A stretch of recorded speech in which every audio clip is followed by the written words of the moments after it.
আয়েশা থেকে হাদিসটা বর্ণিত হয়েছে।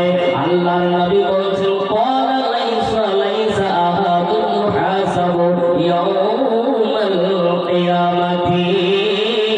আল্লাহর নবী বলছেন যে মানুষের কিয়ামতের দিন হিসাব নেওয়া হবে, হিসাব নিকাশ নেওয়া হবে রে, ওই মানুষটা হালাক হয়ে যাবে, ওই মানুষটা বরবাদ হয়ে যাবে।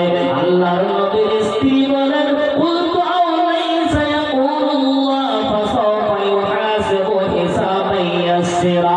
আল্লাহর নবীকে বলেন ইয়া রাসূলুল্লাহ,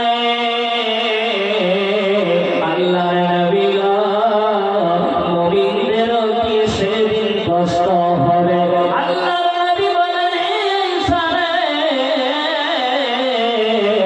সেদিন মুমিনের হিসাব আল্লাহ নেবে, সেদিন মুমিনের হিসাব খুবই সহজভাবে হবে, খুবই মুখামুখি হিসাবে হবে, তাদের কোনো অসুবিধা হবে না।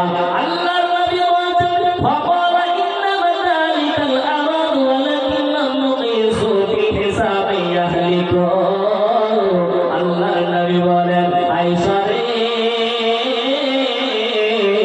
যার পুঙ্খানুপুঙ্খভাবে হিসাব নেওয়া হবে, হে মা আমার, যিনি আপনার একদম সব কিছু হিসাব নেবে না, আল্লাহর নবী বলছেন ওই লোকটা হালাক হয়ে যাবে, ওই লোকটা বরবাদ হয়ে যাবে।